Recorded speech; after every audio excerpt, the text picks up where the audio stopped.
Hi viewers, welcome back to Kadapa తెలుగింటి రుచులు. ఈరోజు వచ్చేసి నేను టమోటా చింతపండు రసం అనేది చేస్తున్నాను. ఇది వచ్చేసి రాయలసీమ సైడ్ వచ్చేసి ఫేమస్ అన్నమాట.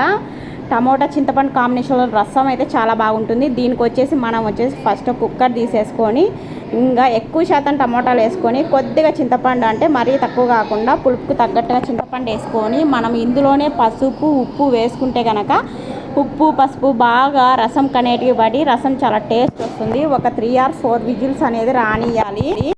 3 or 4 విజిల్స్ వచ్చిన తర్వాత మన కుక్కర్ విజిల్ అంతా మొత్తం గాలంతా పోయిన తర్వాత ఇంకా ఇది బయటకు తీసేసి మనము చిల్లుల గరిటతో ఈ బాగా ఓన్లీ టమోటాలను చింతపండును మనం మిక్స్ పట్టుకోవాలి. లేకుంటే మనం పప్పు గుత్తితో అయినా ఎనుపుకోవచ్చు. అప్పుడు పప్పు గుత్తిలో సరిగా వెనక్కుంటే ఇదంతా వేస్టేజ్. పిల్లలకి మధ్యలో ఏమొచ్చినా కరివేపాకు ఇవన్నీ ఏర్పరుస్తారు. సో టోటలీ ప్రోటీన్ మనకు అందాలంటే ఇలా మనము టమోటాలని మిక్స్ పట్టుకుంటే గనక మనకు టోటలీ ప్రోటీన్ అనేది ఎక్కడికి వెళ్ళకుండా మనకు కంప్లీట్గా ప్రోటీన్ అనేది అందుతుంది. సో నేను ఎప్పుడైనా మిక్స్ పడతాను.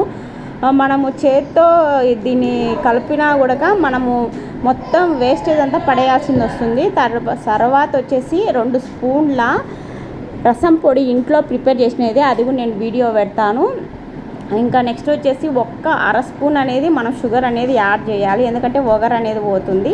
నెక్స్ట్ వచ్చేసి పోపుకి ఒక గిన్నె పెట్టుకొని అందులో 1 స్పూన్ ఆయిల్ వేసుకొని వెల్లుల్లి రెబ్బలు అనేవి మనం ఇలా చిత్తకు కొట్టుకుంటూనే కంప్లీట్గా ఫ్లేవర్ అనేది ఆ రసానికి వచ్చేసి మనకు పడుతుంది. సో ఇలా మనం చితక్ కొట్టుకొని మనము గిన్నెలో ఇలా వెల్లుల్లి రెబ్బలు అనేవి వేసుకోవాలి. వేసుకున్న తర్వాత ఇందులోకి మనము ఎండుమిర్చి అనేది యాడ్ చేసేసుకొని కరివేపాకు యాడ్ చేసుకోవాలి.